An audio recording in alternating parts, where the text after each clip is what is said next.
नमस्कार दोस्तों, मैं हूँ सुमिता। आज मैं आपको एक ऐसी सच्ची कहानी सुनाने जा रही हूँ जो मेरी माँ के साथ घटी थी। 1980s का एक आर्मी क्वार्टर, एक गर्मी भरी रात। और उस रात एक ऐसा कुछ हुआ जिसने हमेशा के लिए हमारे सोने का तरीका बदल दिया। क्या हुआ था उस रात? चलिए शुरू करते हैं। 1980s 90s के दिन कितने अच्छे होते थे। हमारा बचपन भी कितना प्यारा था।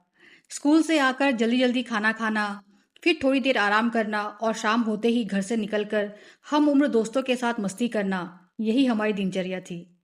सारी आंटियां घर का काम खत्म करके इकट्ठा हो जाती, बातें करती और हंसती रहती। वो अलग तरह के क्वार्टर थे जहाँ सिर्फ माएँ अपने बच्चों के साथ रहती थी, क्योंकि उनके पति फील्ड एरिया में पोस्टेड रहते थे जहाँ परिवार को साथ रखने की इजाजत नहीं थी। पापा छुट्टी लेकर घर आते तो 6 महीने बाद उनसे मिलने की खुशी का ठिकाना ही नहीं रहता था। फिर 2 महीने कैसे बीत जाते पता ही नहीं चलता। जाते समय बहुत रोना आता, हमें भी और माँ को भी, क्योंकि अगले 6 महीने बाद ही पापा से मुलाकात होती।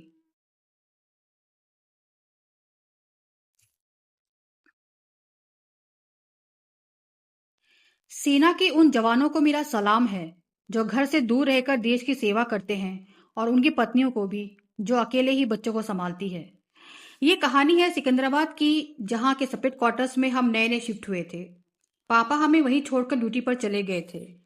5 साल का वो समय बहुत ही खुशगवार था, लेकिन हमें पता ही नहीं था कि उस घर में हमारे अलावा कोई और भी रहता है। माँ ने कभी हमें कुछ महसूस होने ही नहीं दिया। वो अकेली ही उस अनजाने डर का सामना करती रही, और इस राज का पता हमें तब लगा जब हम वहां से शिफ्ट हो गए। एक दिन यूं ही बैठे बैठे मुझे कुछ याद आया, तो मैंने माँ से पूछा, माँ याद है जब गर्मी बहुत पड़ती थी तो हम ड्राइंग रूम के फैन के नीचे सोते थे? वहां का फैन बड़ा था, इसलिए ठंडी हवा अच्छी आती थी। लेकिन एक दो बार ऐसा हुआ कि रात को हम फैन के नीचे सोते थे और सुबह जब उठे तो हम दोनों रूम के कोने में होते थे। ऐसा कैसे होता था? माँ ने गहरी ठंडी सांस ली और फिर वो राज बताया जो मेरी रूह तक को हिला गया। माँ ने बताया, जब पहली बार हम उस फैन के नीचे सोए तो उनकी नींद एक अजीब आवाज से खुल गई। पहले तो आवाज हल्की थी। माँ ने सोचा शायद उनका भरम हो, इसलिए वापस सोने की कोशिश की। लेकिन कुछ देर बाद वो आवाज ज्यादा साफ होने लगी और ज्यादा तेज। अब माँ ध्यान से सुनने लगी।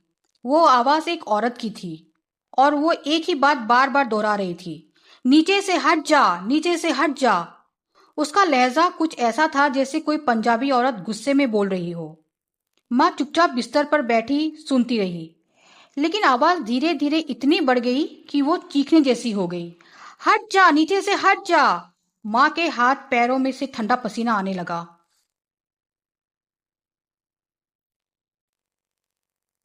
वो तुरंत उठकर हमारे बिस्तर का गद्दा खींचने लगी। हम दोनों गहरी नींद में थे। माँ ने हमें जगाया भी नहीं, सिर्फ बिस्तर को फैन के नीचे से खींचकर रूम के कोने में ले आई। और जैसे ही माँ फैन के नीचे से हटी, वो आवाज एकदम से बंद हो गई। माँ ने एक गहरी सांस ली और चुपचाप वापस लेट गई। घर में माँ अकेली थी, सिर्फ 2 बच्चों के साथ। क्या करती?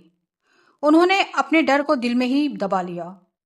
माँ ने सोचा हो सकता है वो आवाज बस एक बार की बात हो, क्योंकि एक बार उन्हें दोपहर में सोकर देखा तो उन्हें कोई आवाज सुनाई नहीं दी। इसलिए उन्होंने हिम्मत जुटाया। दूसरी रात उन्होंने फिर से बिस्तर फैन के नीचे लगा दिया और हम दोनों के साथ सो गई। लेकिन आधी रात के बाद वही आवाज दोबारा गूंजने लगी। पहले हल्की, फिर धीरे धीरे तेज, और फिर गुस्से भरी चीख में बदल गई। हट जा, नीचे से हट जा। इस बार भी माँ ने बिना देर किए बिस्तर खींचकर रूम के कोने में ले आई। जैसे ही हम फैन के नीचे से हटे, आवाज एकदम से चुप हो गई। अब माँ समझ गई कि इस फैन के साथ कुछ ना कुछ बुरा हुआ है, कुछ ऐसा जो किसी को उसके नीचे सोने नहीं देता। माँ के मन में एक सोच कांटा बनकर चुभ गया। क्या पता किसी दिन किसी औरत ने इस फैन से लटक कर अपनी जान ले ली हो। क्या पता। उस रात के बाद माँ ने फैसला कर लिया कि अब हम रात को ड्राइंग रूम में कभी नहीं सोएंगे। उन्होंने हमें बेडरूम में सुलाना शुरू कर दिया। गर्मी के मौसम में थोड़ी राहत के लिए माँ एक टेबल फैन ले आई। माँ ने ड्राइंग रूम का रूप ही बदल दिया।